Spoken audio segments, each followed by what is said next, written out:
Hey, everybody, this is Craig Garber. Welcome to Everyone Loves Guitar. And today we are honored to have one of the greatest drummers in the history of music come on the show. We're going to show a lot of love to Kenny Aronoff. So just a couple of things. Kenny has played, he has 30, you can notice in his office behind him, he's got a bunch of beautiful gold, platinum, and diamond records. He's got 1,300 gold, platinum, and diamond records. He's played on 3 records that have sold over 40 million copies each, and he's been on 300 million records. So just to give you perspective, the population of the United States is like 350 million, I think, right? So that means it's actually 300 million sold. 300 million sold, yeah. Sold. Right. Yeah. Not sold. Yeah. That means another 700 million bootlegged. But that right? That means somebody made a lot of money. Right. But that means, in theory, like 6 out of every 7 people have a record with Kenny on it, which is pretty bad in the whole country. I'm going to read some of the, literally need to be here about an hour just for me to read off the total list. But Kenny's one of the most prolific. And by the way, thank you, James Lomenzo, for connecting us, man. I really appreciate it.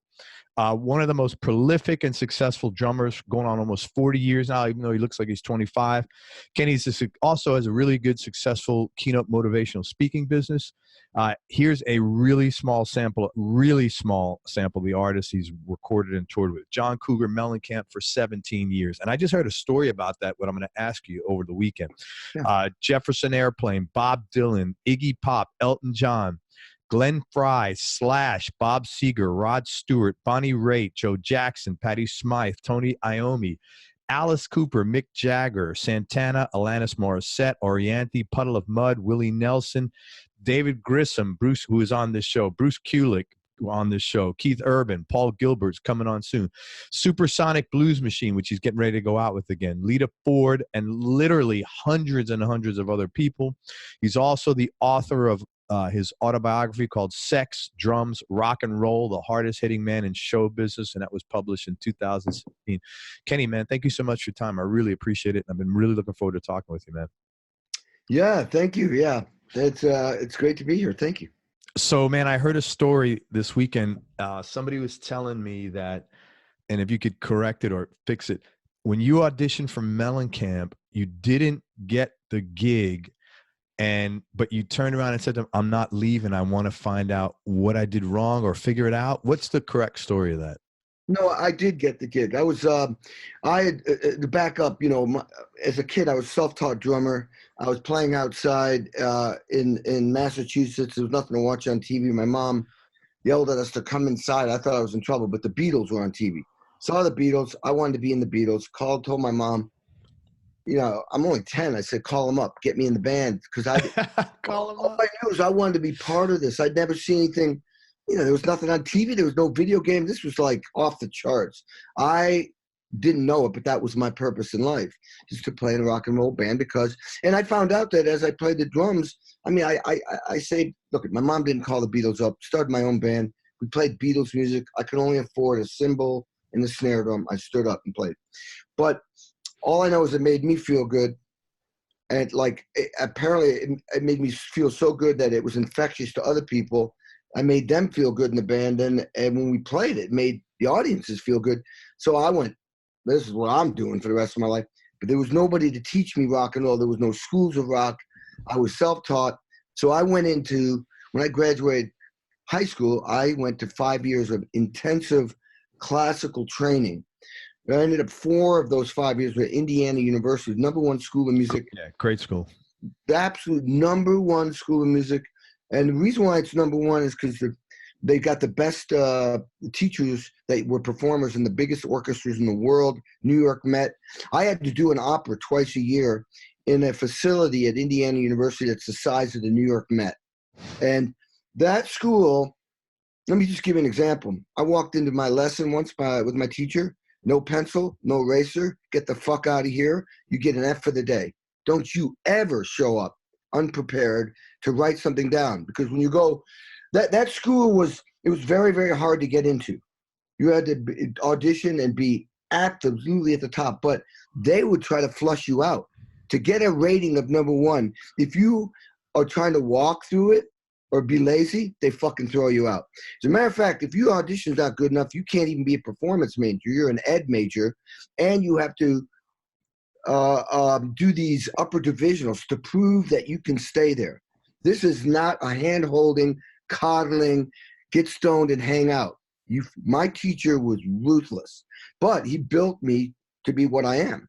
I was like, but just call me Edelman, and Belichick was my teacher. It was like the being on the page, but it made me who I am. Right. And I'm, extremely disciplined. Everybody knows that I walk in, everything's written out. I know every cue, I know. I'm like, well, I was on tour with Fogerty just now. I was rehearsing every single day the Sammy Hagar show because I flew from Frankfurt. After our last show in Frankfurt, I got on the bus, drove 5 hours, took a shower at the hotel Hilton, and went on the plane and landed in Minneapolis and did a show with Sammy. I had to be prepared. Anyway, the point is, I go to college, I get out of college, I get into the Jerusalem Symphony Orchestra as a timpanist, and I worked with Leonard Bernstein and Aaron Copland. I mean, I was a trained, Navy SEAL in classical music, but I turned it down, and I spent the next 4 years because I was following my heart and not my head. My head said, you should go to the orchestra. My heart said, that's not you. You want to rock. So I spent 4 years trying to make it in a band. Didn't happen. This is now 9 years of training. I'm 27. I'm in Indiana trying to make it with this band. And I was about to move to New York, and some girl told me about this guy, Johnny Cougar. He just fired his drummer. He was on MTV. Long story short, I auditioned, get the gig.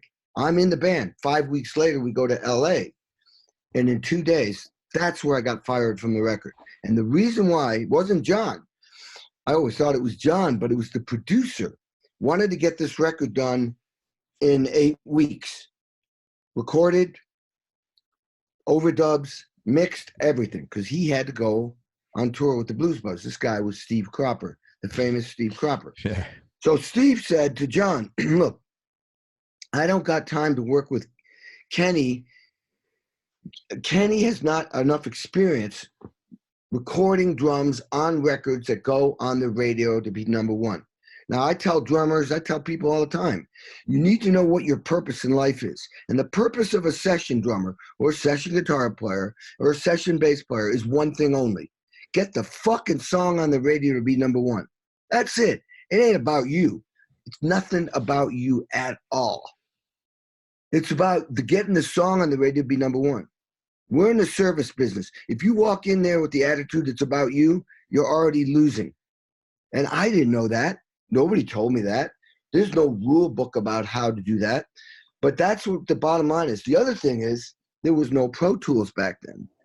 So they needed to get the drum track from beginning to end. With tape, you can punch in, but punching out gets a little hairy. So you need to have a drummer that can play in time, groove, right parts, right sound, right everything, so they get the drum tracks done, and then you overdub everything to that. Sure. Whatever you need to. You had to have, there was no like, oh, take this measure and duplicate it, or to move this there or correct that. You had to be a superior musician. My experience didn't matter. The concerto competition I won on marimba didn't matter. All the accomplishment I had. I did not have the experience getting songs on the radio to be number one. It's that simple. So when John told me, you go home, I said, I'm not going anywhere.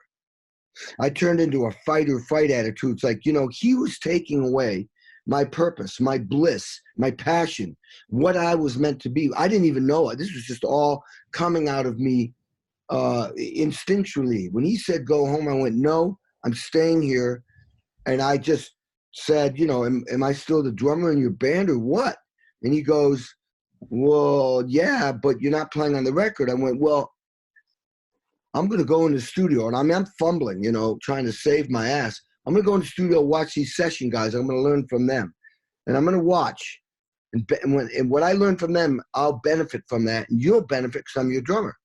And you don't have to pay me, which was probably the deal breaker right there. You don't have to pay me. Yeah, right. Well, you put your money where your mouth is. Which was It was humbling. It was embarrassing. I felt overwhelmed. I felt like a loser. I stayed there and I watched every day, feeling out of it. Went home and set up an 8-hour practice routine, 7 days a week, with one focus and one focus only. I'm going to make the next fucking record, which took, and I also ran like 6 miles a day, lifted weights, completely turned into a Marine.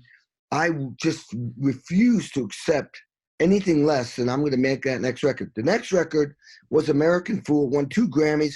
That launched my career. I had Jack and Diane, Hurt So Good. It put John Mellencamp or Johnny Cougar way on the map. Yeah. Launched my career. But I want to be clear about something. That was the most difficult record I've ever made. People got fired. I almost got in a fist fight with John. It was not an easy record. After 9 weeks of recording in Miami, I thought we're done. I did it. John calls me up 2 weeks later and said, Aronoff, we only got 4 songs. We got to go back in. It was like, oh my God, it's like coming out of Vietnam and then they send you back. And the thing is that, I mean, John, I didn't know this, but John was close to losing his record deal. So in his mind, and the record label's mind, we don't even put a record out unless it's great. See, because back then, you had to have hook lines, you had to have choruses, you had to have bridges, you had to have amazing drum parts, amazing guitar parts, amazing bass parts. If you didn't, you were competing against Springsteen, Billy Joel, Elton John, the Police, I mean, whoever was on the radio. There was none of this. I mean, I think mediocrity is way too acceptable today. I think there's more mediocrity that people are applauding, and it's bullshit. Kenny, mediocrity is the fucking new excellent. I hate to say it. It's the bullshit. Horrible. Bullshit, bullshit to me. Yeah. You know, when I record, even today, when I go into my studio, tomorrow I'm going to record 8 or 10 songs, I do complete takes. If I make a mistake, I say start over, because I want that feeling of playing from beginning to end, because humans are feeling creatures. We are, I don't care how much technology you are, we are feeling creatures that are designed to interact with each other.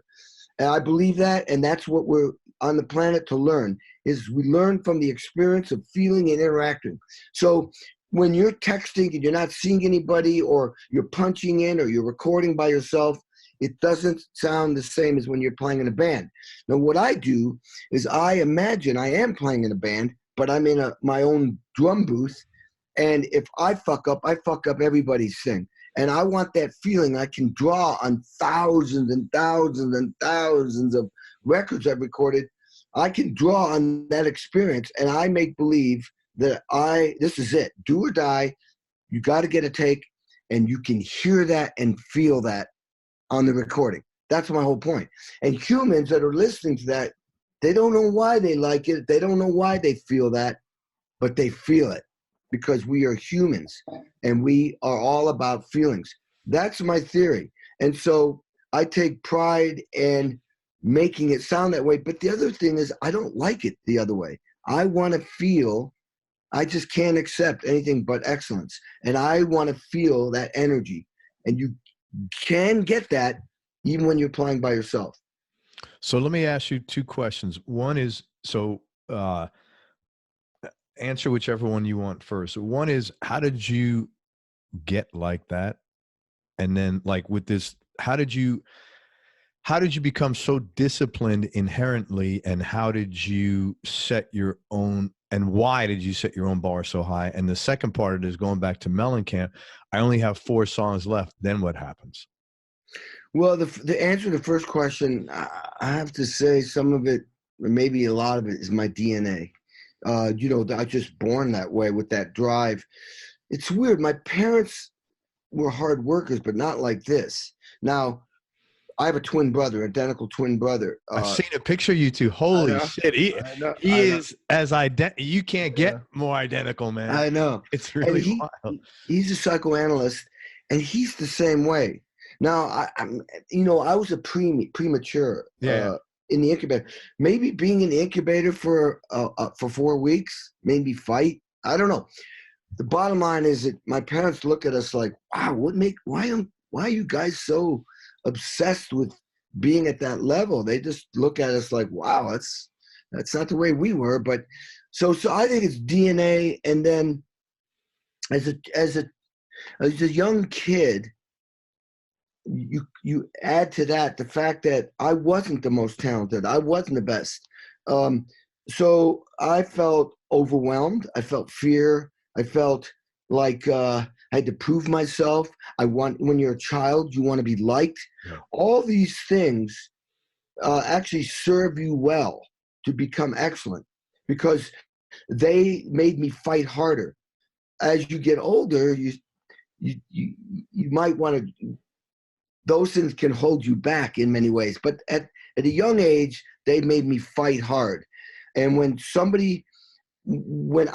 I would practice until I would be thrown out of the music school at 1 or 2 in the morning when they locked the building up, me trying to catch up to the better players.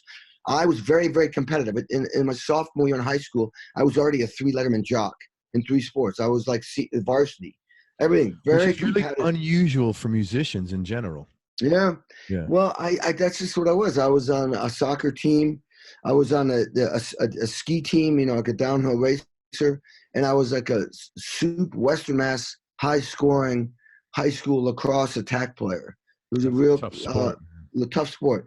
And then I'd come home, do homework, and then I'd play in a rock band for 4 hours every night. It was just abundance amount of energy and drive. And the thing about sports, though, it taught me how to play on a team. See, sports and music in a band, I'm talking about band or orchestra, teach people how to be a team player. They teaches you how to take orders, how to be disciplined, how to be accountable for everything you do. Nobody's holding your hand. A conductor walks in and you mess up, you get screamed at by him. I've been just embarrassed and ridiculed for coming in the wrong place. It's like you either step up or you leave. There's only 2 ways to do it: stay or leave. And so that kind of experience, the sports and all this education taught me how to function in uncomfortable situations and still produce at the highest level. I mean, that's just the way it is. I've worked with some artists, I won't mention names, where it wasn't pretty, or producers that are complete jerks. And I have to then deal with that's coming at me and put my feelings aside and produce. But the bottom line is the results. Now, the Mellencamp thing, it was frustrating for John. I say it in my autobiography. I didn't know what was going on. I didn't know he was going to lose his deal. And so it was a good thing. Because when we went back with our tail between our legs, now it was John, me, and 2 guitar players. We lost the keyboard player and bass player quit. Was Grissom in the band? No, Grissom wasn't there yet. It was Larry Crane, the guy that grew up with John. And we had to start from scratch. And, like I said, we were chasing after people that were on the radio. Queen, Tom Petty, Springsteen, whoever was on the radio, we were competing with them. Are our hook lines as good? Are our choruses as good? Are our bridges as good? Is your drum beat, Kenny, cool enough? Is your feel cool enough? And John said this one day. He walked in. Hey, listen, you guys, I write the same song every time, which is a little bit over-exaggerated. But he's basically saying, I write this song on acoustic guitar. You guys have to come up with creative ideas. You have to be innovative, come up with parts to get these songs on the radio, be number 1. And Kenny, if somebody comes up with a better drum beat than you play it, because it's all about the song. And I thought back then, God, what a jerk, but he was 100% right. I don't know where he got that from, but that's like total corporate teamwork, even the armed services type of mentality where it's all about the team, your brother, you do this for the team. It's not about you. And that's why a guy like the person who thinks, me, which I was as a kid, me, will get blown out by the team player. Because if I was hiring somebody, I want a team player. Right. You go home and cry and be a baby in your own house. And if you're waiting for shit to happen, ain't gonna happen. If you're waiting for your success to fall out of the sky or a magic pill, you're gonna get blown up by people. They're gonna take your shit from you while you're waiting. Right. I mean, you just step up. I learned that through the process of growing up as a child into becoming an adult. Some people just don't ever grow up. They just stay where they are. Yeah, man. And then you see that right away. Yeah, I mean, I'm not trying to pat myself on the back. I'm just saying how it is. I wrote a second book.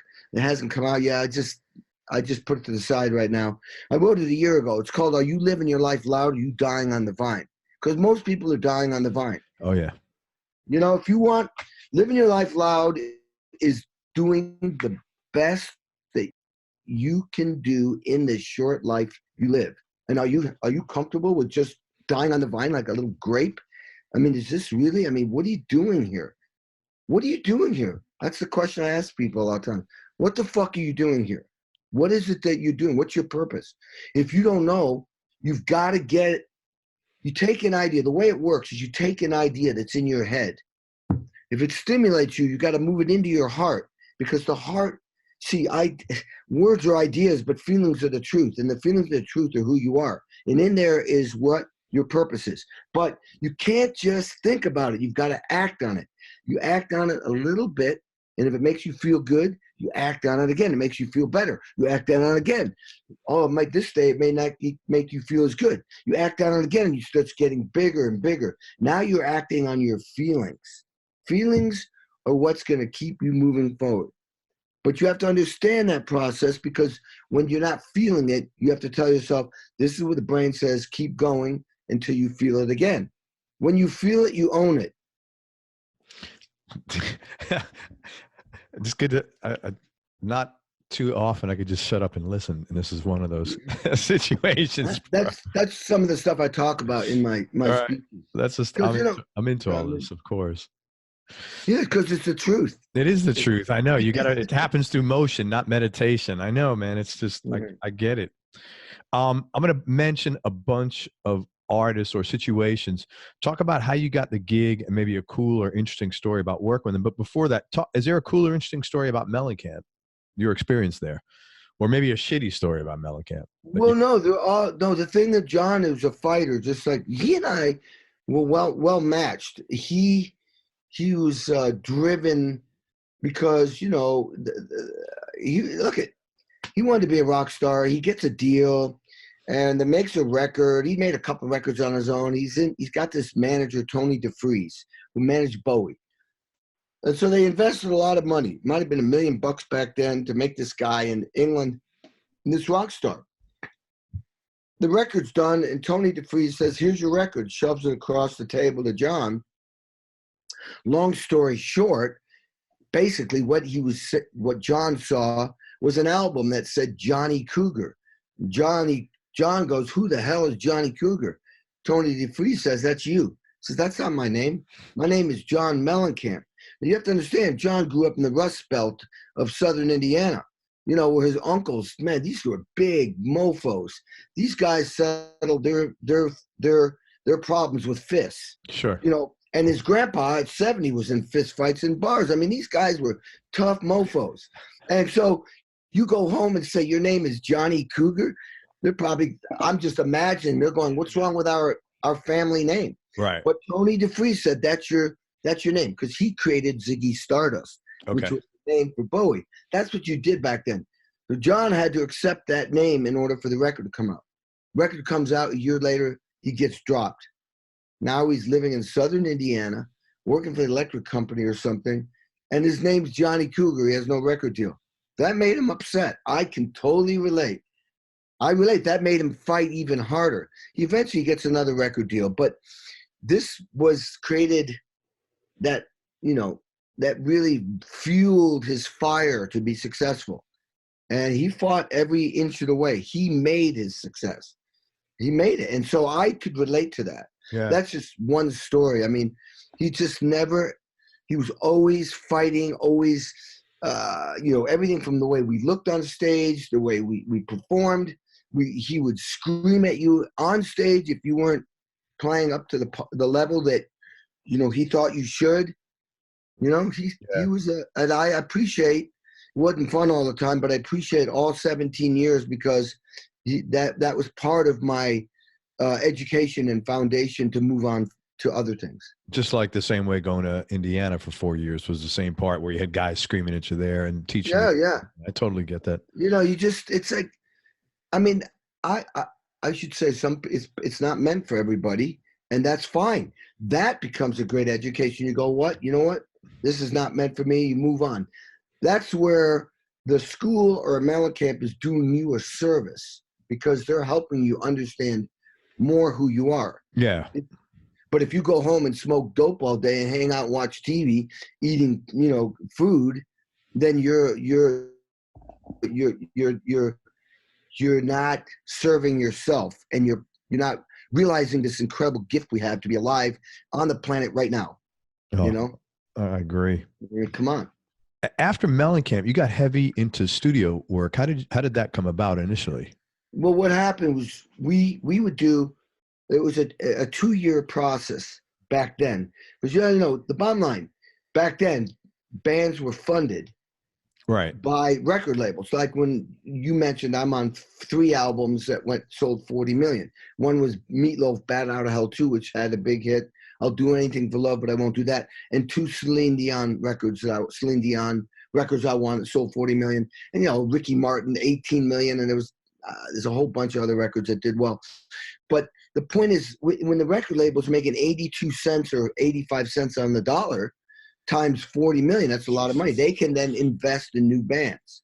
So the success of anybody's record, the label had money to spend and invest, which could take, to get on the radio, I don't know, $1 million to get on tour, to make a record. Sometimes we'd spend maybe 9 months making a record.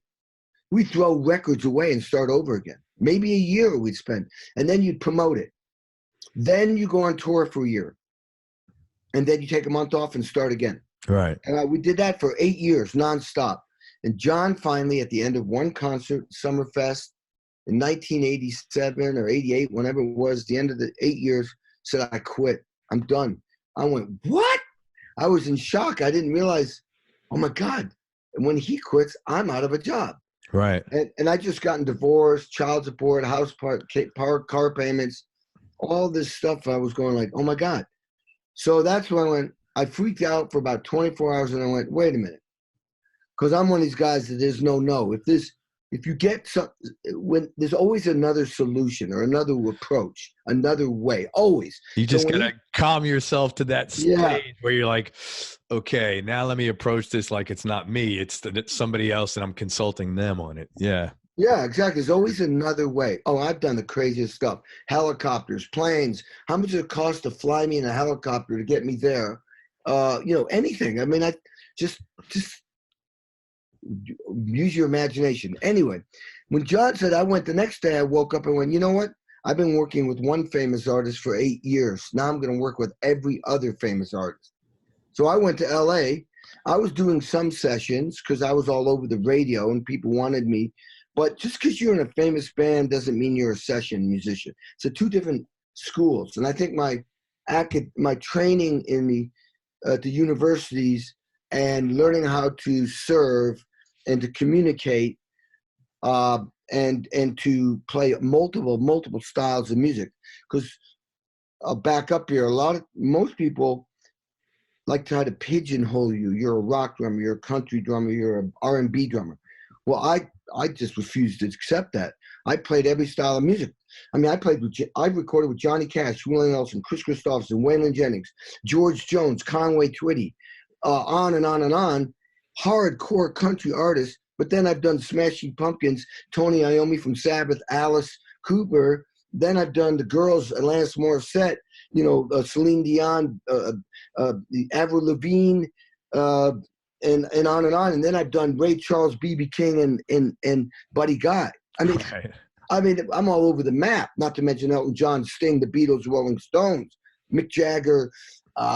Kennedy Center Honors, 75 Letterman shows.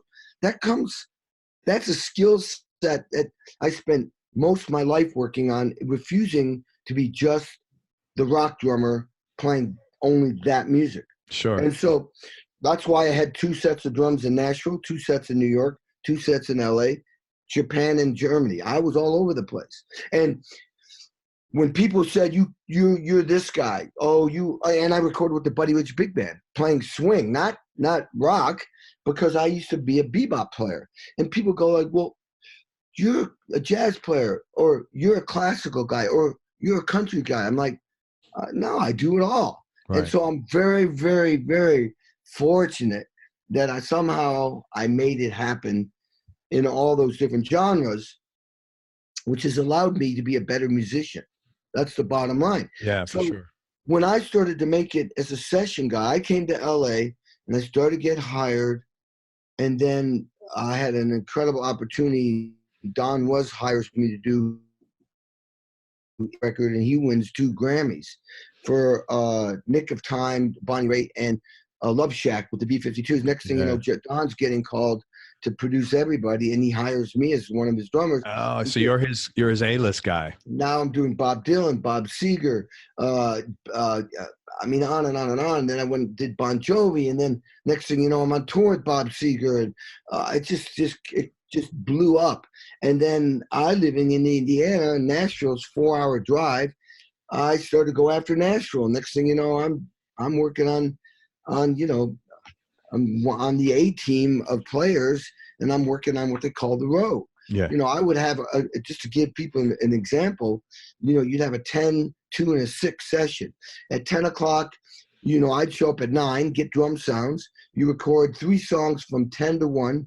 They have a number system chart. They play the song once. Somebody writes the chart out. You listen to it one more time, you're recording. You got to get in 3 takes. You better have it. Done. Then they overdub all the other instruments, and they move to the next song. And so from 10 o'clock to 1, you're recording. From 1 to 2, you eat lunch and go to the next studio, or the same studio. But a lot of times, next one, I'd have another drum set up there. And the cartage companies these trucks were flying all over town, moving people's gear everywhere. Then I'd go to that session, same thing again. Then they take maybe the drums from the first session and move it to a third studio, or I'd go back to that studio, whatever. And it'd be like 3 different records I'm making. I'd do that 7 days a week. Then I'd fly to LA, and then I'd go back to Austin, Texas. I mean, it was crazy. I was all over the map. I mean, there was one year I was on tour with Bob Seger for 6.5 months, Melissa Etheridge for 3.5 months, and on my days off, I did 20 albums. But that's because when John Mellencamp said I'm quitting, which, by the way, he didn't quit for 3 years, scared me to the point where I will never be in that position again. I totally get that, man. Yeah. I will never. I am not going to be, unless somebody wants to put me on retainer for the whole year, never again. Right. And so people will say, yeah, but you've got to cancel. I'm like, no, you're not my only source of income anymore. Right. And that gives you a lot of leverage, man. A lot of leverage. Not I don't mean leverage against somebody, but like a lot of personal comfort of, if it doesn't work out, it's okay. Or if I can say no to this gig because I want this gig. And there's a lot of. Yeah, there is leverage. I do feel comfortable. I don't like to disappoint anybody. Sure. And people will get like really upset sometimes. But the thing is, I explain it. If I'm on retainer, you can retain me. Sure. Kenny, this is the way I tell people. Every day is a work day for Kenny Aronoff. Every day I have the potential to make money. It's that simple. If you want me, you pay for that day. And they said, well, we don't do retainer. I go, exactly. And that's why I book it. Correct. I book a day of work. And, I'm a workaholic, so I've worked real hard to be booked nonstop, but I'm booked nonstop. So that's the way I like it. And so I'll do whatever I can to make it work out. But, I'm nobody owns me. I'm my own enterprise. Yeah. Kenny Aronoff Inc. Let me ask you something. Where did you learn communication? That's a real good one. I have this thing called, you have to be able to communicate to connect with somebody like we're doing right now. You're communicating, you connect, and when you're in a session, if you can communicate and connect with somebody, which I have to do immediately, now I can collaborate with them. Right. I walk into, let's say, example, I walk into the first time I ever recorded with Elton John. I'd never met Elton John. It's fucking Elton John's 72 albums. Fucking Elton John. One of the greatest ever. And then I've never met Bernie Taupin, his co-writer. Yeah. I never met the engineer or the producer, or maybe I never met the band. I don't know who was on that. I can't remember who was on that session. Point is, I got to walk in and connect immediately and then get along so that we can make music. I'm making music with Elton. I've got to feel something when I play. I got to feel something about this person. I've got to be looking at the musicians going, yeah, like we've known each other my whole life. Right. Now, I didn't know that's what you're supposed to do. But as I look back, I really say I got that skill was from my upbringing. In my family, we were communicators and connection. It was a lot of, and then some of it's my DNA. I was just born as a guy that likes to connect with people, and I'm friendly and get along. It's just natural. That's the only way I can explain it. Sure. But it's important to be aware of that. The thing is, that's not the only way, but you've got to have communication skills to be on any team and be a successful, desirable member on that team. Listen, if I was a coach for a team or if I was a producer, I'm hiring people. All right, let me put it this way. I bet you I get hired as much for my ability to communicate, connect, and collaborate as much as my talent. 100%. Yeah. Be no doubt. Yeah, if I was putting a team together, I'd go, yeah, get Kenny. He motivates the room. Look, not to blow smoke up my butt, but Don was said in my book, I hire Kenny because he saves sessions. He will motivate the room. Right.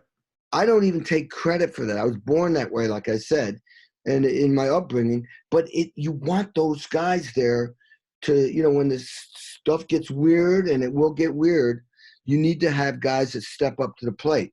That's why the Patriots were always in the playoffs, because Belichick picks guys like that he can move guys around. He's working on them 365 days a year to be able to be team players, communicate, to serve. People hate the Patriots. I don't understand. Do you hate Einstein because he was too smart?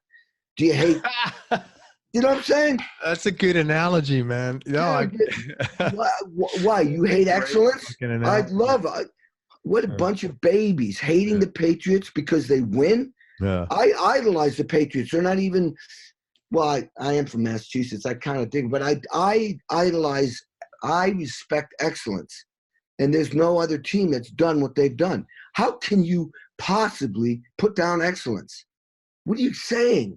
You're supposed to idolize that or praise excellence, applaud them. They're doing what nobody's done. Why?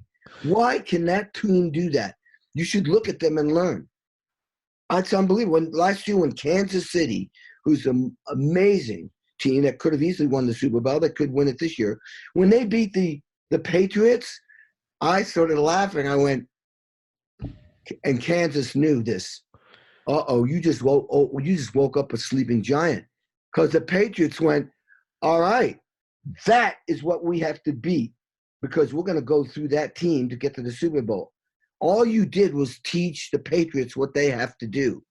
It was not a bad thing to lose. It was a great thing to lose. That was the gift. That was the lesson. When you fail and make a mistake, yeah, you don't like it, but there lies the gift of excellence. If you are willing to look at the situation and say, okay, what can I get out of this? Absolutely. Yeah. Absolutely. That's where the maturity, the growth. Are you a victim or are you a creator? That's exactly. That's it. That's the question I ask. A victim allows that situation to bring them down and put them down. A creator goes, all right, what can I do to learn and be better at what I do from this situation? I'm not saying it feels good. That's besides the point. Right. That's a given. Yeah. A competitor doesn't like to lose. you don't like to suck. I'll be playing and I go, oh man, I just completely blew that feel or whatever.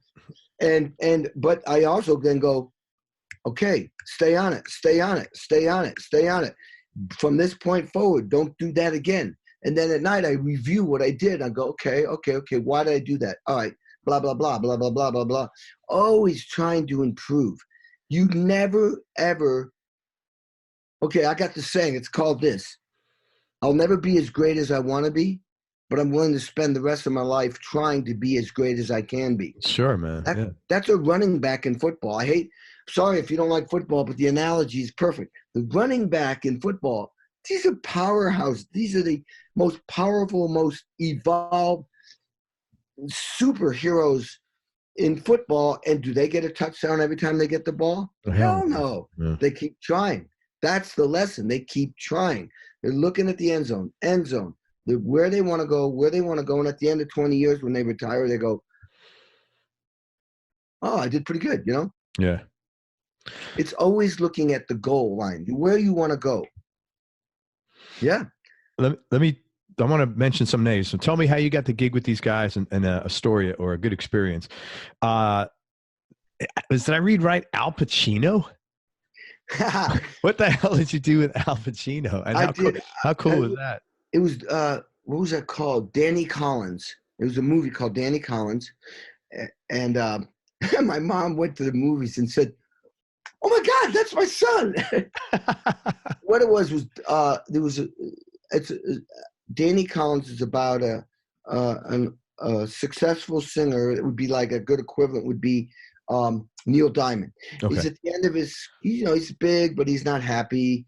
It's a story. And we had to film Danny Collins performing, which we did. We played at the Hollywood Bowl on a night off.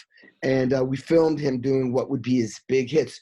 And there's a bar scene where he's trying to not play his hits. He's sick of his hits. And he's playing some song that he likes. It's personal to him. And somebody in the bar is going, play your hit, and he gets thrown off. And these are the two scenes we filmed. Right. And so it was great. But, man, Al Pacino was the coolest. He walks in and goes, he loved the whole setting of the studio. And he goes, you guys, I love this. You guys, I love you guys. This is fantastic. I mean, he was Al Pacino, and you got his meter, you got his meter down, dude, man. Dude, it was unbelievable. I love this stuff. That's and cool. And now here's the cool thing. You are not going to believe this. So I'm eating at a restaurant in L.A. I'm spacing the name of it. It's a restaurant anyway, and there was a party, and he was there, and I'm sitting at the table of the owner. He comes up, he's got his baseball hat on backwards, so he's a little bit incognito. And I said, Mr. Pacino, we've met before, and he's looking at me with those eyes. He goes, yeah. I said, well, I was in your movie. He said, Danny goes, you were the drummer. I remember you. He remembered me. Wow. That's clarity. Pretty cool, man. We connected, and that's pretty cool. It was cool. I'm going to jump right into another guy. Yeah, man, do it. Is Tom Hanks. I did That Thing You Do. Oh, okay. That was a great movie. This is a great story. So I'm recording, and all of a sudden there's Tom Hanks. He's in there, the control room. And we're doing That Thing You Do many, many, many times to get different types of takes. I walk in. Tom is in character. I didn't know he was in character. I just thought that's who he was. He goes, nice job, Kenny. Where's that? I missed that beret. And I'm like, I look over at Don Wasson, and he's going, what's that? He says, come here. I'm like, what's he talking about? He's laughing. He says, Tom was inspired to write the script for That Thing You Do from a Mellencamp video called ROCK in the USA, which was... Yeah, I remember that huge hit. It was a retro. It was like the 60s, and I was wearing a beret, dressed as a beatnik, and they had the drums way up front, and I was going, ROCK in the USA, ROCK, and Tom goes, he was inspired by that 60s whole thing. That's wild. Yeah. So well, that's what I said. Oh my God. So then Don also told me, Tom said, hey, listen, who do you have on the session? Can you get me somebody like Kenny Aronoff? And Don went, that's the guy I hired. So then Tom and I became friends. Every time he sees me, he's like, Kenny. And I mean, I did the Kennedy Center honors and they were honoring him. I was doing, it was Sting. I was playing in the Sting segment. We were honoring Sting. I played with Springsteen and Lady Gaga, Bruno Mars, and other select people. And at the end, and then they were honoring Tom Hanks, and they did that song, That Thing You Do. So at the after party, a very select group of people, I walk upstairs. Tom is holding court with Spielberg, Sting, Herbie Hancock, and on and on. And Springsteen's there. Tom sees me. He does this thing. He goes, hey, Kenny, you know, I was telling my wife, Rita, I saw you down there. I went, I think that's Kenny. Kenny is why he's going to kick ass. He always kicks ass. And I went, oh, I said, you know, I almost went up and dragged that drummer off the set when you're doing That Thing You Do but I realized, oh, that was one of my students. He said, you should have. I mean, Tom is just really like cool, Al Pacino, really cool person. That's awesome, man. Super cool. Always cool. Man, talk about Tony Iommi. How'd you get that involved with that? And how Billy Corgan from the Pumpkins. I came off the Adore tour, which was promoting the Adore album. I went on tour with the Pumpkins, and Billy said, hey, I got this. I'm doing 2 songs on Tony's first solo record. Do you want to play a couple tracks? So we recorded 2 songs, and one made the album. It was cool. It's called, I think something, A Black Oblivion. It's in 3 movements. Very long song. I remember walking in, and Tony was the sweetest guy.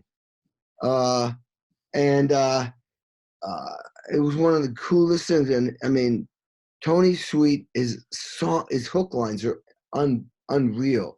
His guitar sounds. But the cool thing that led to me doing his next solo album called Fused, which is me, Tony Iommi, and Glenn Hughes. Glenn Hughes playing bass and singing. We went to Wales, recorded 13 songs, and we were going to be a band. It was going to be a band, but then Sharon Osbourne came up with, well, she basically facilitated getting Black Sabbath back on the road. So you do the math. Yeah.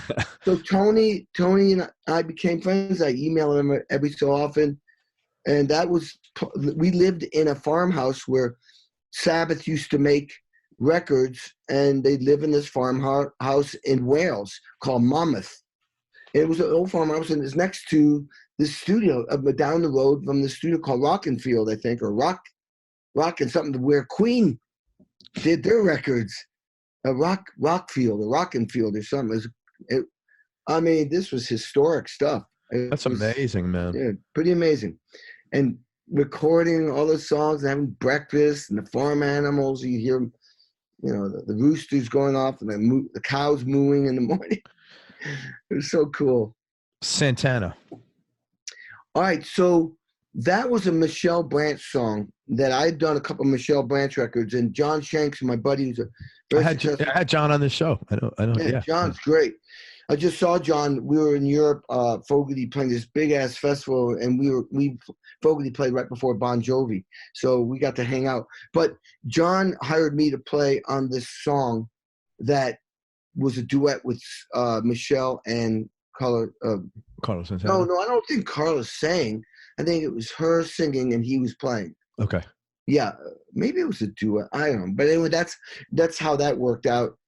And I think I played on another song for Santana, but he was never in the studio with me, you know. How about Slash? What'd you do with him? Oh, man. Dude, I can't believe you just said that, because Michael Monroe just sent me this record. And this is that song we did, Magic Carpet Ride. Slash and I became friends. All right, the first time I met Slash was I was doing the Iggy Pop record with Don Watts in 1990, and he says, I got Duff and Slash coming in to play on a couple of songs. I went, wow. All right. Wait a minute. So you had Iggy Pop, Duff, and Slash. That's not a bad day, man. I know. Dude, what blew me away was, first of all, Slash and Duff had their sound down. They had this sound. I think Slash played through 2 Marshall heads that were 200 series or 2000 series. They were coupled together and had this sound that was so, wow, it was that sound. Duff had a sound, and these guys rocked hard, and we became friends. And I staying at the Chateau Marmont. We used to hang out, have drinks, and we went out. And I'll never forget he says, we're going to go see the Cult tonight. We all get in a limo together with drinks. This is back when they were drinking, and they don't do that anymore.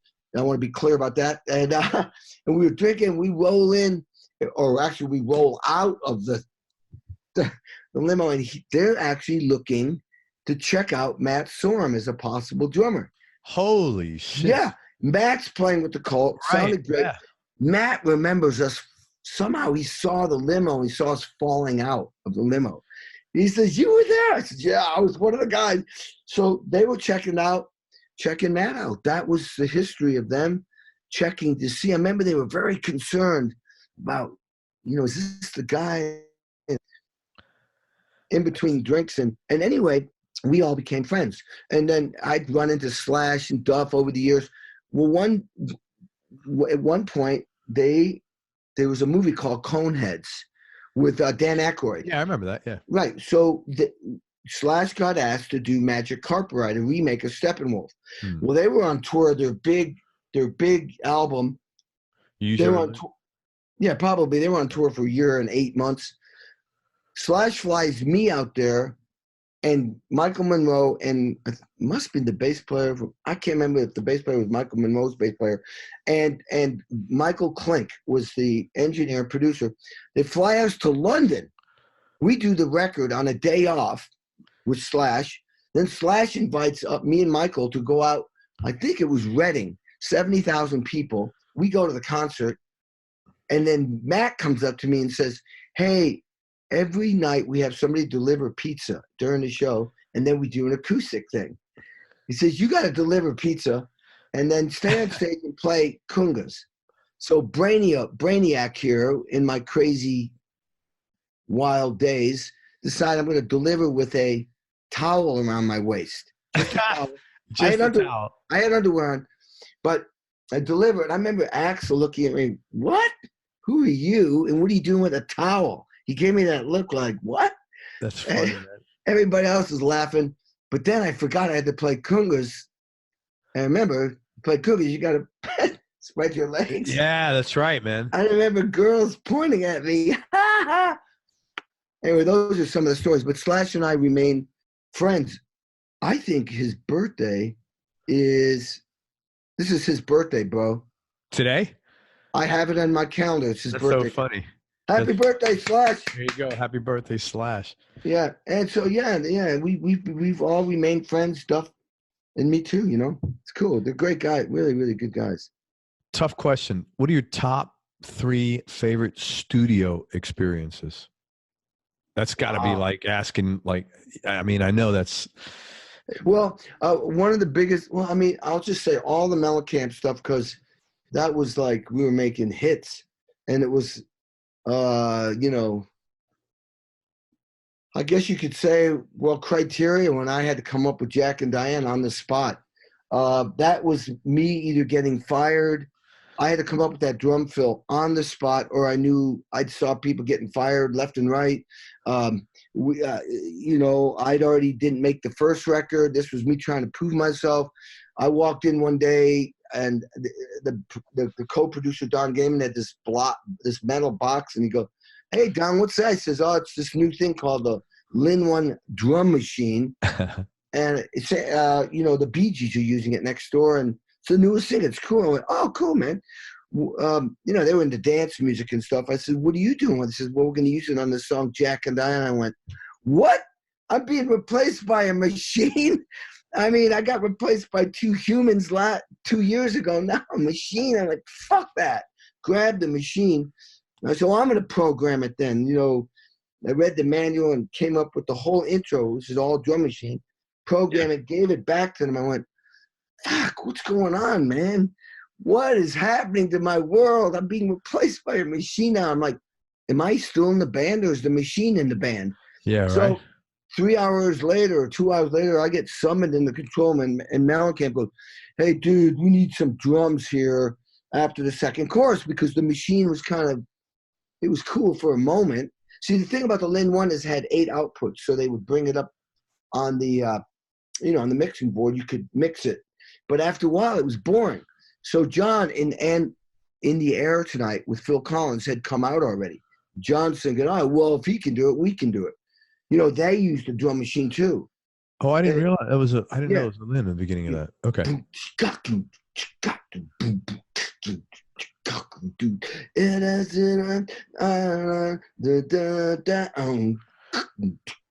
It was all this weird, I don't know if it was a Roland, I don't know what they used, but it was cool. And then when the drums came, so I'm just thinking, John never said that, but that's what I'm thinking.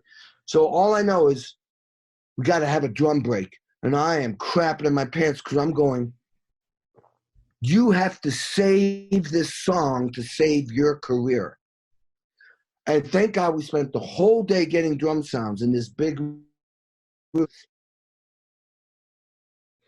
drums and vocal booths because you could control, the sound easier. Nobody knew where to put the mics. You had close mics, overheads, but where do you put the boom mics? We had at 15 feet, 12 feet, 20 feet, 25 feet, high, low, up. We were inventing a whole new sound. Phil Collins did it all in a small room, a vocal booth, but they added all kinds of reverb and delays and stuff. We were trying to do it natural in this big room. And it took all day to figure out how to get the mics in the right place and then the right compression and the right EQ and the right this and the right that. Anyway, I kept thinking, whatever you do, you have to come up with something that's going to jump out of radio speakers in cars, jukeboxes, TV, wherever. It's got to be powerful. So that's where I came up with boom blam. 1, 2, 3, boom blam. And I stopped. I went like that. And they all went. 9 people were doing that. I went, all I thought was, whew, still got my job. Yeah, right. And then long story short, I came up with the rest. But when that song became the #1 hit, I was in the same mood at the Chateau Marmont when I got fired from that record 2 years ago. And here's the killer part. I was excited for about 2 seconds, and I went, shit, how am I going to do this again? Oh, my God, I'm not really – I mean, the song's #1, but I'm not #1. Sure. It's interesting that you always think it's healthy and for you and for your people that you're working for, that you are fully aware that you're in the service business here. And this is a service you're providing, man. Yeah, I mean, that's what successful people do. They go, okay, I did that. How can I do that again? And like, how do you practice coming up with a genius part when you don't even know what the song is? I came up with I talk about it in my speaking, an approach to creativity, but we don't have to get into it now. But the point is that how do you prepare for something like that? Because John now is going, next time he writes a song, goes, give me Jack and Diane again. Now, how do you practice that? How do you practice playing simple? How do you practice being creative? How do you practice coming up with a genius idea that's so simple? I don't know. You can't practice. You can't be totally prepared for something that you don't even know what it is. No, it's whatever years that you've been doing it. That's your frame of reference, period. End the conversation. I mean, that's it. And if you can't do that, you're replaced. Yeah, right. You're replaced. I mean, it's that simple. John has a job, hit records. If you can't deliver, get somebody who can. And that's just, I knew that in my core. Just like in sports, you're not scoring goals, you get on the bench. If you're on the bench too long, you're off the team. Yeah. I don't care if you're barefoot and you got a ripped shirt on. You got to score goals or touchdowns. You got to score points. You got to be a team player. You have to be the assisting to score goals or score the goals. Otherwise, you're on the bench too long, you're off the team. I know that. I'm aware of that. A red light goes off in my head. You're not delivering. Mayday, mayday, mayday. You hope that you're aware of it before they tell you. That's the whole point. And I'll tell you, here's the key thing. When I play, I step out of myself and observe myself as if I'm the producer or the coach. Or is that drummer doing his job? How does it sound? Oh, I'm the drummer. So I'm observing myself from a distance. I'm observing myself. Yeah, well, it's smart. I mean, yeah, you have to. Yeah. Well, especially someone like you, no one's going to be harder on you than you. So if you pass in your own test, you could like at least sleep. I'm probably going to be okay. I mean, you got to be humble enough to realize what you're doing and be humble enough to realize you can always do better. Sure. Now, it's egotistical to put yourself down and feel sorry for yourself as the victim. It's egotistical to think you're a genius. You know what I mean? Oh, totally. You've got to be somewhere humbly in that place where you're just delivering. Like I hate to say the football analogy, Tom Brady. I mean, he knows he's not perfect. He's trying to do the best job he can all the time. He's got that persona and he's got that presence. You don't walk in cocky because the bottom line is you're only good as your last fucking hit. Especially in football, man. Especially in sports. But in music's the same thing, actually. It's just, I'm not going to even call it mistakes. You're not going to always deliver the way you want. Hey, think about football. This is a perfect analogy. Coach says we're going to call this play. We're going to do this play. You're lined up. They know how to execute it. They know it will work. Meanwhile, the defense on the other team is trying to figure out what they're doing, and they're ready for them to fuck with them. In other words, when the quarterback, they're lining up in a certain position. They're showing, we're going to do this. As soon as the ball's hiked, they do that, and they do that, and they do that. They're trying to fool you because really what they're going to do is this. But they're set up like this. The other team is trying to do the same thing. The defense is setting up. Oh, Brady's going, he's reading the defense going, oh, they think we're going to throw, but we're going to run. And then all of a sudden, as he's calling, they're moving, he calls an audible to change the play. My point is, when that ball is hiked, all kinds of shit can happen. And people have to react on the dime. When the play's over, if Brady's sacked, he goes, God damn, well, that didn't work out. Okay, next. We got to figure out what to do now. It's not as easy as it thinks. It's massively, and it's physical. It's uncanny. This guy's got to get up. He just, somebody just put a bad foul on him, or his defensive end didn't protect him. He got hit on the blind side. Now he's got a horribly beat up left arm. He's got to continue to play and think. That's life, man. Top 3 sessions. Mellencamp stuff was number 1. Blaze of Glory. When I was doing Blaze of Glory with Bon Jovi, and I remember recording Blaze of Glory, I thought, oh my God, this is going to be huge. And I remember doing complete takes and just giving it all I got. I was sweating my brains off because I was trying to I felt like a hit record. It felt huge, and it was. It was like, I remember, I'll never forget it. Another one, oh my God, there's so many. Geez. I know it's a very tough question, man. All right, here's one that's good for the audience. It's 4 a.m. I'm playing. Okay. This is a crazy time. All right, from 12 to 6 every day, I'm rehearsing with John Fogerty. 1996-7,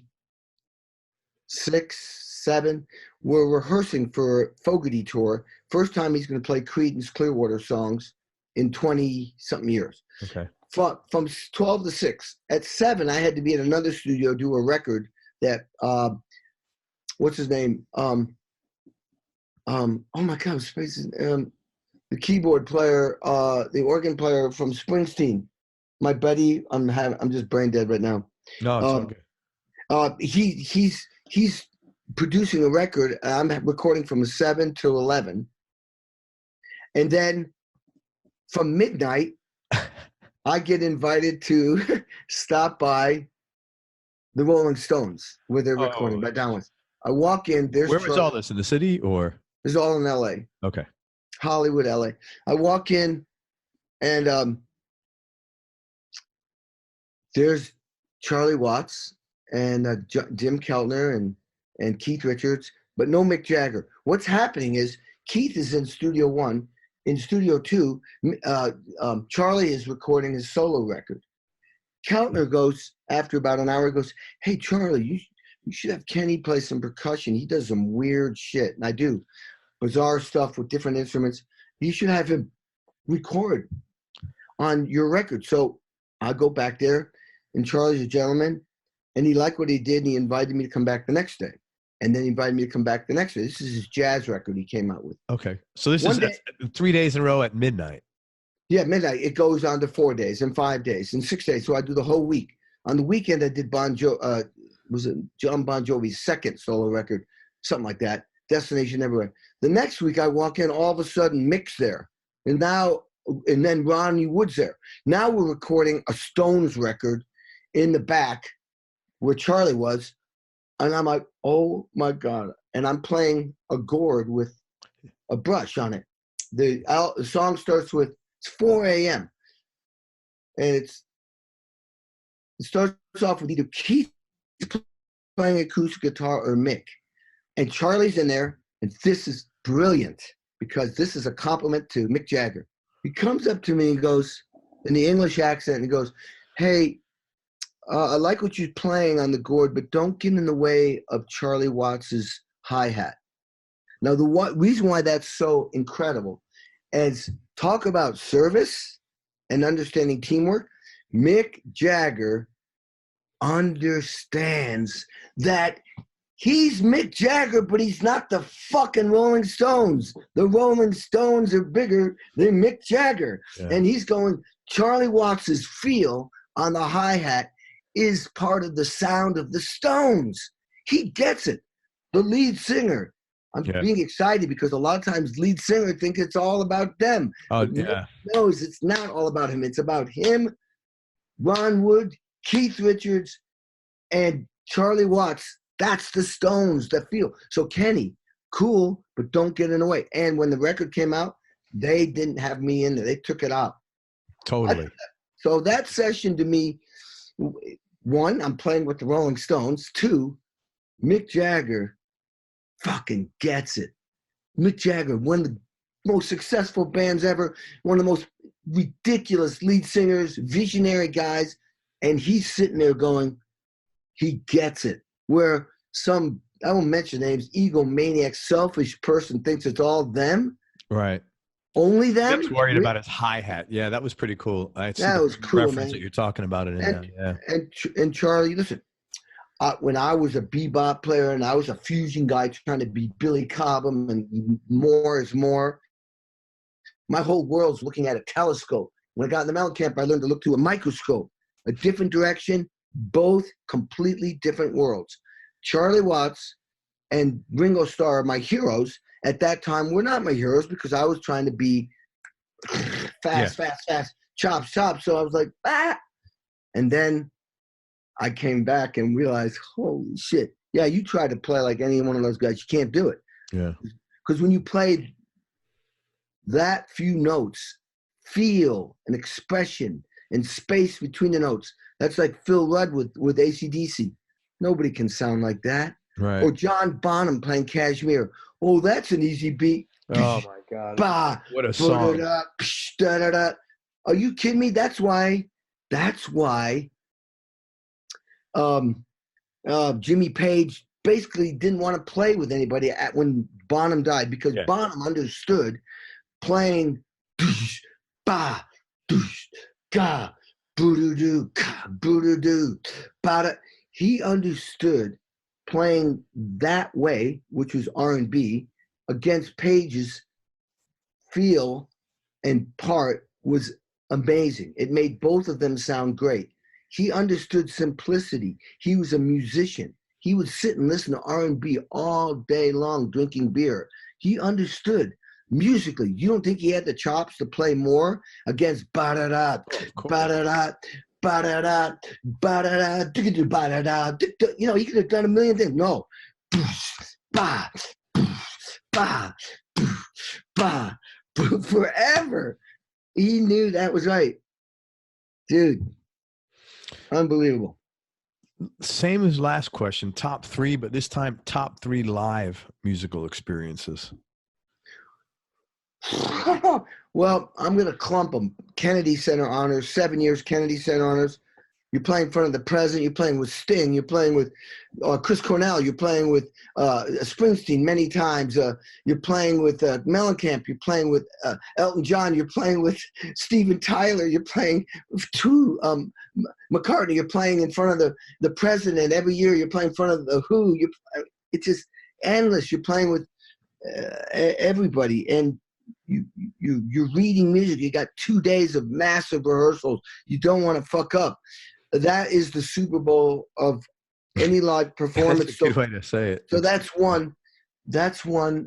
A live performance. Let's just pick numbers. 1 million people. The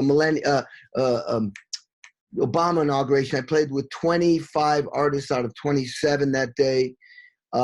Freezing cold at the Lincoln Memorial.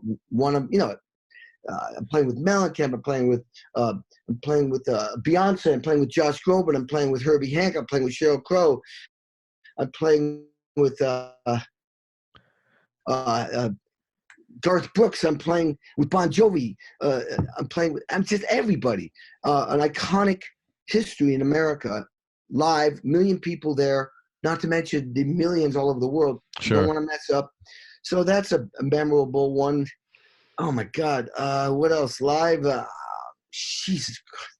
There's too many of them. I'm gonna say. Well, I gotta say Mellencamp because we were selling out arenas, 360 degrees. I was part of a band that became big. It wasn't like I was a member of a band that became big. We went from 2,000 to 20,000 people over a certain period of time, and we were the new thing, and I was part of the breaking of it. So I'll just say live, there was just many, many live iconic experiences.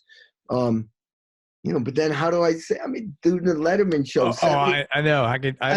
Saturday Night Live, Yeah. Letterman used to bring me up and say, do stupid human tricks, and I'm at center stage helping him play a yo-yo on something. Oh my God, it's ridiculous, Here's an interesting question: who are the artists that you've worked with that you learned the most from, and what were the top 2 or 3 things you learned? I'll have to go back and say Mellencamp because I learned that experience taught me how to serve the song and to it's not about me, it's about the song, and get out of my ego. And, it takes ego to be great on your instrument, but then you have to learn how to set it aside to serve the team. So as painful as it was, and it was a very, very meaningful growth in my life that I didn't totally understand until later. I look back and go, wow. I'd thank him. I'd tell him, was he a jerk at times? Oh my God, yeah. But am I grateful? Oh my God, yeah. Yeah. That's cool. When I interviewed him for my book, he was like, I had to get him. First guy, otherwise I wasn't going to put the book out because that was such a big part of my life. He says, what are you doing? What are you writing? I said, John, I want you to talk about how you worked us so hard, where you got that work ethic from your dad. I got that work ethic. My dad, who came out of World War II, bombing the crap out of Hitler to win the war, and he's only in his young 20s. He came back and raised a family and went to college and busted his ass. He gave me that work ethic. You got it from your dad, and how we would rehearse us from 11 to 5 at night and then 7 to 11 and on a 5-day week work schedule. And the discipline, says, talk about that, man. And that, I think, built all of us, who we are. So that was in the studio. We worked our asses off, and it was no hand holding. So I want to give John credit for, having that, credit for having that situation so I could learn from that. So that was one thing I learned from. Let me see. I'm going to go to Don Was. Don Was as a producer. What I learned from him was I observed how a great producer or a director or even a coach on a team, the person who hires the people, you hire the right people and let them do their thing. And all you do is guide them. But the key thing is hiring the right people. Yeah, and that's the second one. So that's a big one. And then let them be who they are. Otherwise, why did you hire them? Okay, that's two. All right. A third person that I learned from. This is all related to music, right? Whatever you like, man. If you have some stuff that you learned something deeply from somebody that's outside of music, man, feel free to talk about it. Actually, what I like to do is whatever means the most to you. Well, I learned, I have to say, I learned a lot from my teacher at that school of music I went to that was number one, Indiana, George Gaber. I wanted to go to Indiana because not only because of his being, he played with Stravinsky and Bartok and was a ruthless Navy SEAL commander type guy, but he was deep, big, intuitive, intelligent. Found that my instincts, and one example, he taught me some heavy mental stuff. One day he pulled me in. Okay, I went from the bottom. By the time I was my junior year, second semester junior, I was already the number one timpanist in the number one orchestra in that school. There were 5 orchestras, so I'm the big honcho, and I won a concerto competition. And you're a senior recital. You have to, being a performance major, I had to perform on 4 instruments, timpani being one, marimba being the other, mallets, timpani, multiple percussion. I chose drum set, even though he discouraged me from that. He said, if you want to get a performance certificate, which is an outstanding achievement, when you give your recital, if your performance and the skill and performance level and the pieces you picked are of the highest level, they will nominate you for a performance certificate. Then you perform in front of, 8 faculty members again. And then if they think you're great, you perform again in front of more, maybe 16. And if you pass that, you get this honorable award. I passed everything 100%. And the mallet piece I picked was a violin concerto that I saw Itzhak Perlman play as his encore when I was a freshman at IU. And I went, that is the most beautiful piece I've ever heard. It was by Camille Saint-Saëns, the introduction to Rondo Capriccioso. Just beautiful, but virtuosic. I spent 2 to 3 hours a day for 365 days learning that piece for my senior recital. When I did that recital, my teacher, George, went, I want you to audition for a concerto competition. And I won.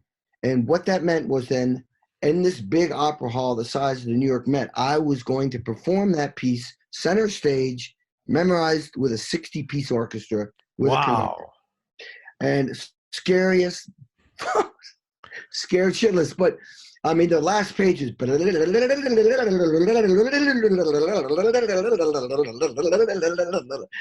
it's just like blazing. And so my point is, I have achieved excellence. My teacher, George Gaber, did this on purpose. It's like maybe 4 weeks, 6 weeks left in school. He says, I want you to learn this tambourine excerpt for your lesson. I went, tambourine? Why am I learning tambourine? He said, sit down. I went, uh-oh. He goes, Kenny, you've learned skills and technique and knowledge from this amazing degree at this amazing school. You do not know who you are going to be and what you're going to be when you get out of here. But you've got this education.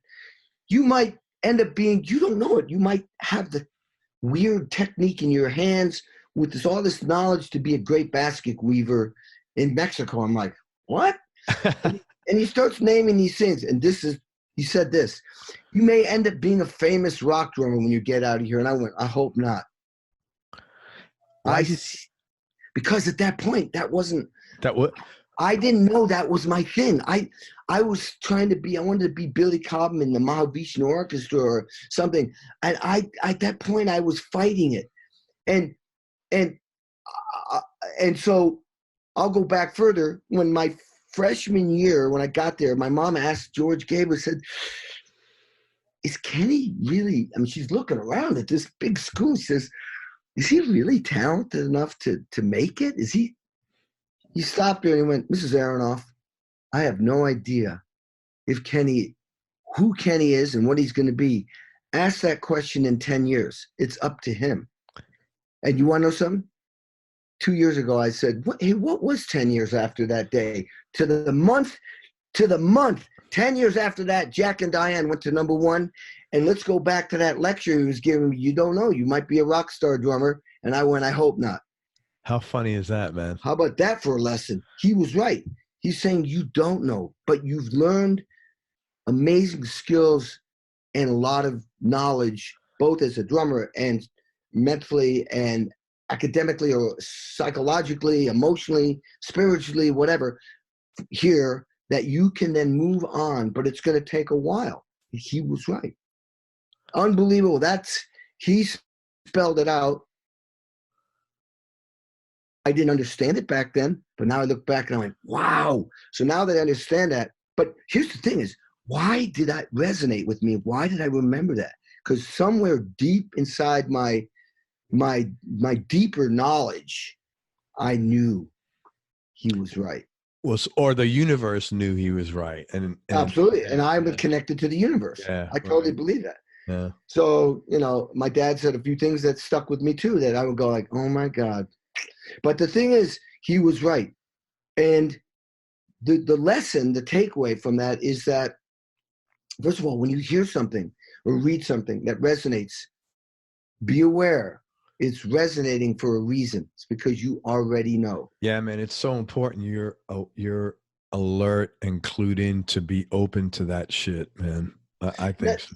And sometimes tell yourself this also. If it resonates with you, if I had told my dad as he was telling me, I hear you're talking to 3 different girls on the phone. This is when I'm 23, from 3 different cities. You're obviously having relations with all 3, but they don't know. And he says, I don't want to tell you how to run your life because you obviously got this music thing down, but maybe you should spend a little bit more time getting to know yourself first before you are out there with all these people.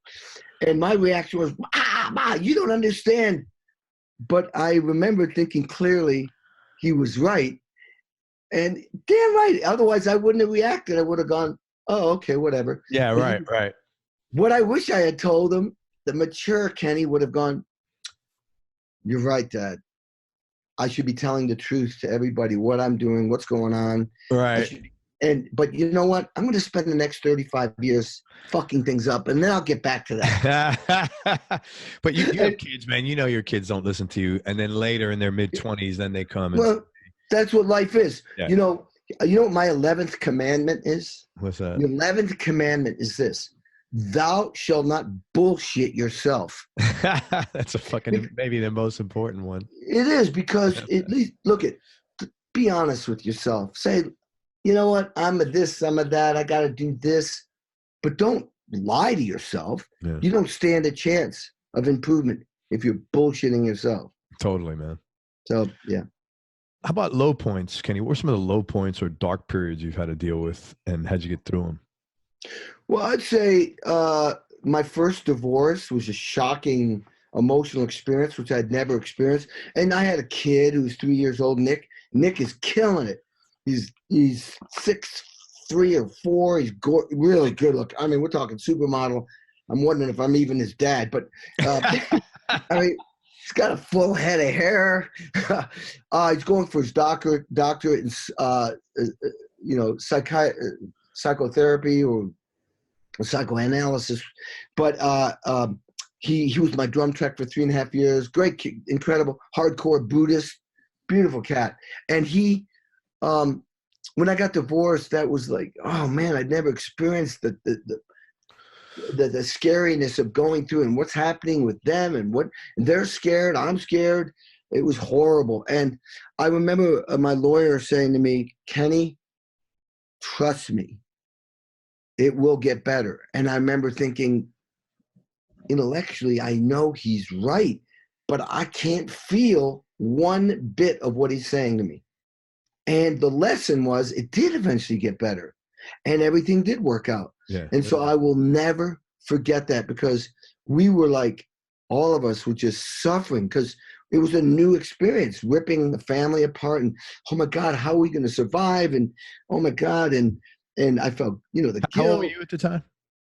I was probably, let me think about this. 33, maybe. Maybe 30. It was horrible. It was dark in that I was so afraid and I felt guilty, like, oh man, like I failed and all this stuff.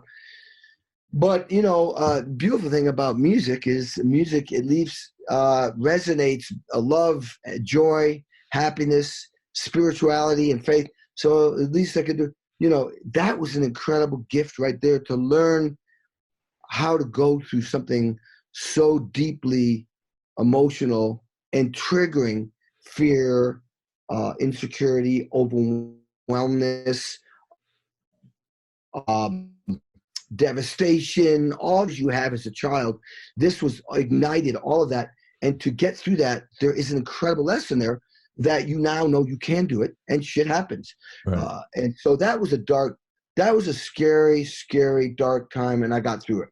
So I'm trying to think if there was another one that was equal to that. Can't really remember. That might have been this. That was probably the most emotional. It hung, just stayed with you, the uncertainty, and it all took time to get through it. But we all got through it, and everybody's friends. And it was, I have to say, it was a gift in life. I haven't had any horrible physical, devastating illnesses so far. Which is eventually. Yeah, I mean, I'm going to live to. I'm predicting 120. So I'm sure. I'm laughing because you said that serious. You didn't even smile. It was like it was just like saying, "Well, I know this. It's going to be." I'm gonna deal with some obstacles. Oh my God. And what would you say is the best decision you ever made? Wow.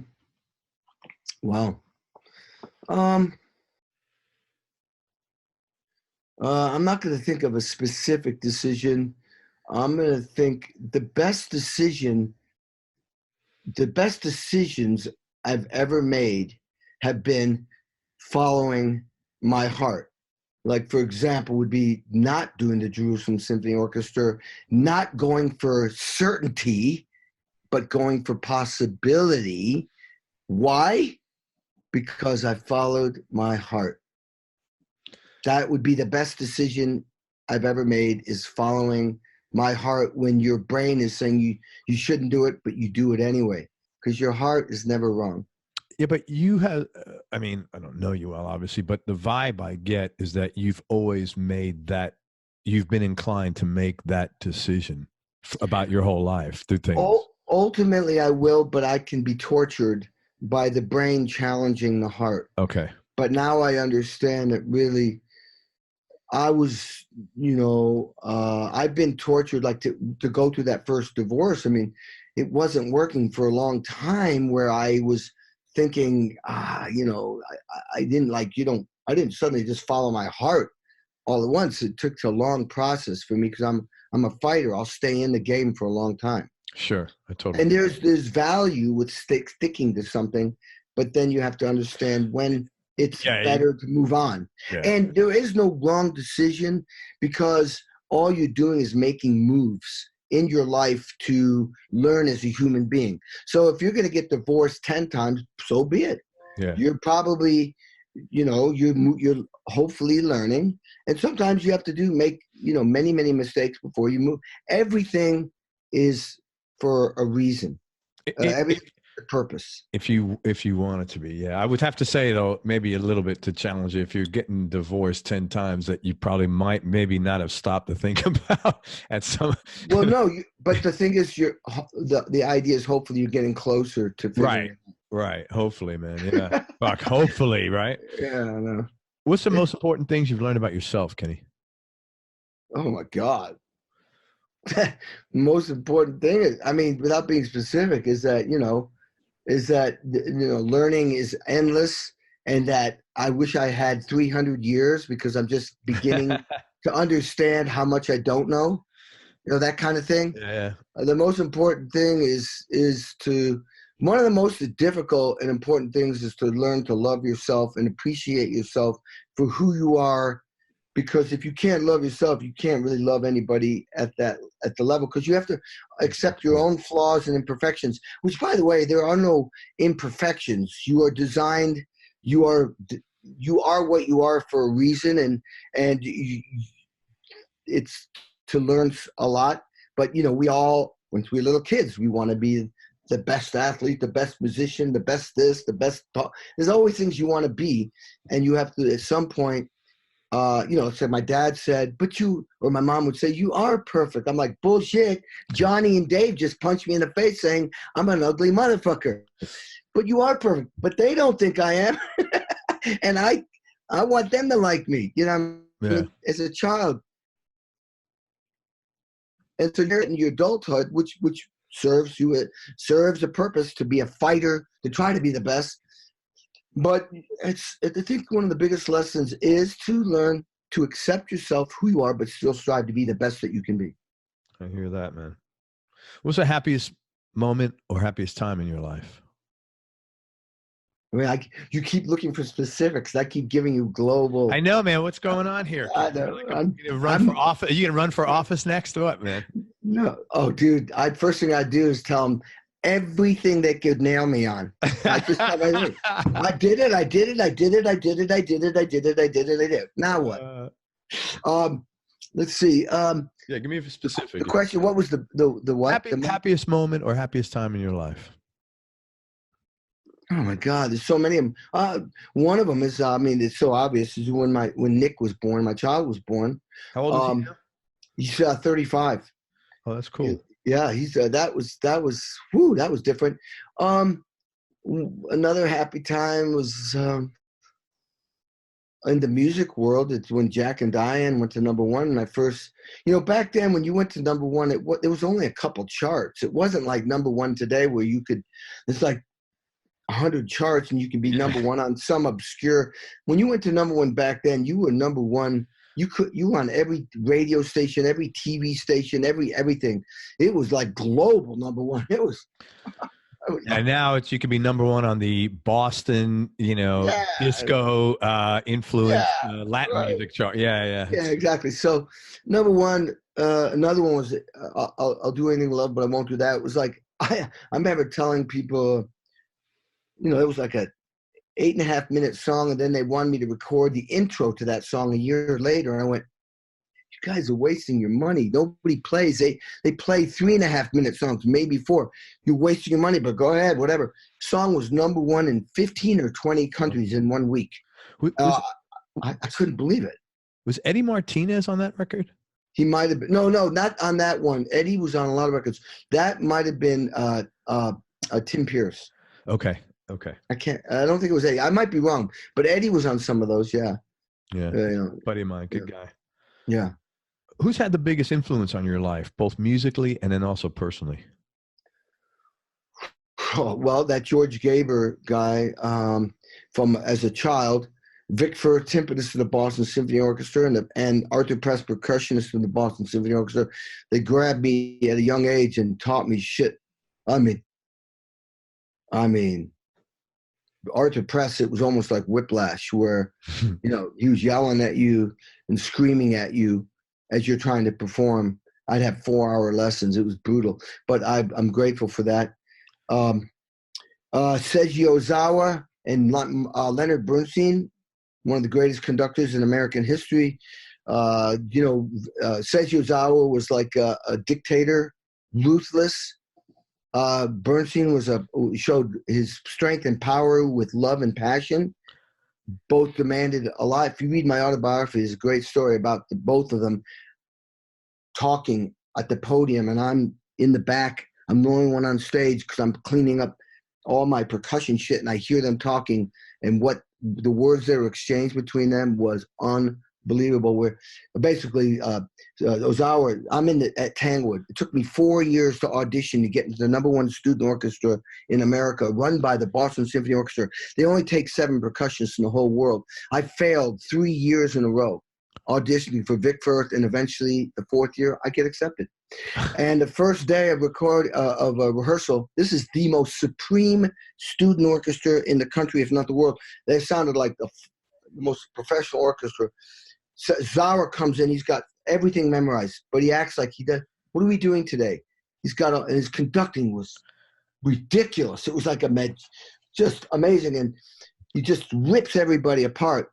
At the end of the first rehearsal, it's at nighttime, I hear him talking, and he goes, I don't understand. This orchestra is supposed to be the greatest orchestra in the country, and they're not the greatest. And it's Leonard Bernstein puts his hand on his shoulder and goes, Seji, they are the greatest orchestra. Show some love and some compassion, and they will play for you. Wow. Okay, so let me ask you this then. So you're a guy that's attracted to and looks up to disciplinarians, people that are rough on you. But when you said Bernstein now, that was a big switch from what, that you really enjoyed the love that he motivated people by. Yeah. Good point. Yeah. I was really surprised when you said that. It was totally different. All these other guys, which I totally get. I 100% get.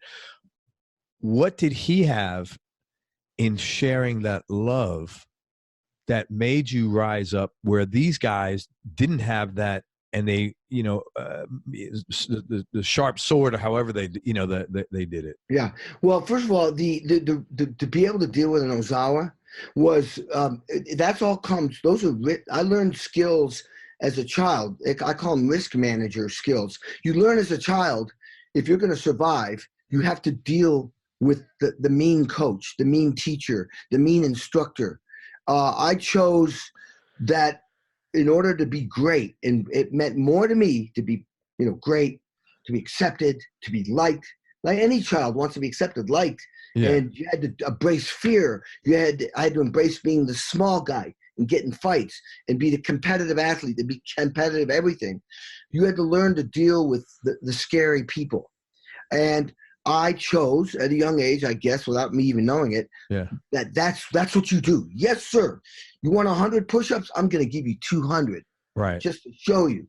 I chose to do that. So I knew I didn't necessarily like it. But when I did achieve it, I saw the results were great because I did get better. And then people did like me. So then I was addicted to that whole cycle, that whole process of please those guys. And I'll show you, because I had the DNA to do it. But as an adult, I'm trying to push those risk manager things aside so they don't get in the way of putting me in a place where I can be around a Bernstein. Yeah, because that is that's very important. Treat. You know what? Like somebody goes, hey, I want you on this gig, like my boss says, and you got to do this, this, and this. Well, I'd usually go, yes, sir, because my whole life I've trained. I can deal with that. Yeah, I'll take 10 red eyes and blah, blah, blah, blah, blah. Now I go, no. The trigger, this will never go away. Yes, sir. But this is now, I've gone, when they do that, and I feel like that, stop, take a deep breath and go, you know what? This is not good for Kenny anymore. Yeah, okay. This is the new Kenny. And the more you act on it, the closer this gets to that. This will never go away. But this triggers the new idea. So I'll go, no, it's first class, and not this is what I want. This is not this is what I like. This is what I deserve. Say, this is my the income this is the income you will pay me for this, or I need this income for this. I need this, this, and this. And it's funny how the inside of you goes, oh my God, you have to be willing to accept no when they go, I'm sorry, we can't do that. And you go, okay. Because what you're doing at that point is you're now embracing the love. You're taking care of yourself. Yeah, man, that is, yeah. You're loving yourself. It's called self-care. You're taking care of yourself. And so as a child, I understand that got me where I am. But the next level is to take care of yourself honorably, not egotistically, from a place of love and joy that's good. And this is a huge transition that everybody has to go through. But still, you keep that. You still fight hard. You still work hard. But realize, observe yourself from a distance and go, is this the right way to handle this? What is the right way?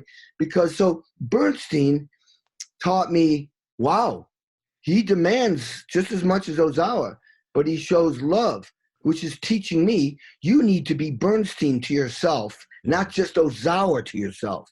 You need to be Leonard Bernstein. Love yourself, appreciate yourself, and work hard.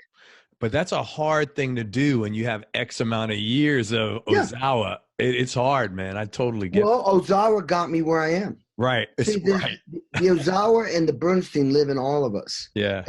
But you just have to understand that there is a better way, and the Bernstein way is a better way. He still demands as much, but it's from a place of love and joy. And I think I can get the job done from an Ozawa place, and I can supply my own love and joy, but Bernstein gets more love and joy out, which then the audience feels, which then the people in the orchestra, the band feel, which then goes to the audience and it comes back to us. And this great thing going on between, me, us and the audience. It's great. Dude, I know you got to. Yeah, I got to get I can literally talk to you for fucking hours, man. I can't thank you enough. I really enjoyed talking. You're a fucking super cool guy, and thank you for keeping everything real. Great questions. Great stuff we talked about. Meaningful stuff, which is, to me, is meaningful where I'm at right now. So it's great to be able to. Very cool. Likewise, man. Yeah. Likewise. Let me just tell you real quick what Kenny's got going on. He's got coming up Sammy Hagar's Rock and Roll Road Trip. He is the most popular, most viewed guy on Access TV. That's AXS TV. So he's got a bunch of stuff going on there. Check it out. He's touring with Fogerty. He's got coming up with Supersonic Blues Machine with Billy Gibbons, Joe Louis Walker, and Eric Gales.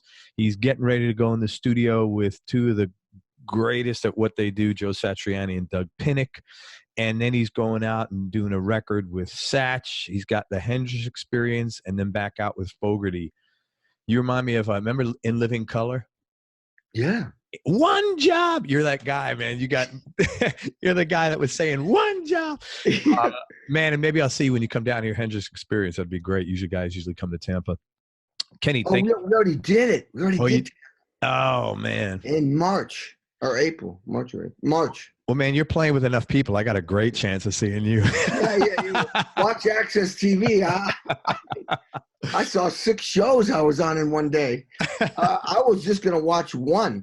So I'm going to do, I did Guitar Heroes 1, Guitar Legends 1, which is all about the honoring the armed services, veterans. And then I did 2. Now I'm going to do 3 in November, December, which I'll play with like 15 guitarists, That's awesome. And then anyway, listen, awesome. Great questions. And I appreciate you having me on the show. Thank you, brother. Hang on one second. Everybody, thanks so much for listening. If you enjoyed this interview, please share it on your social media channels. We appreciate your support. Go check out Kenny and all the cool stuff he's doing. Get his book, Sex, Drums, and Rock and Roll, the hardest hitting man in show business. I'm going to read it myself for sure now. And make sure you go to everyonelovesguitar.com, sign up to get on our newsletter list so you and I can connect. And most important, remember that happiness is a choice, so choose wisely. Be nice, go play your guitar or your drums, and have fun. Till next time, peace and love, everybody. I'm out. Kenny, thank you for everything, brother. You're welcome.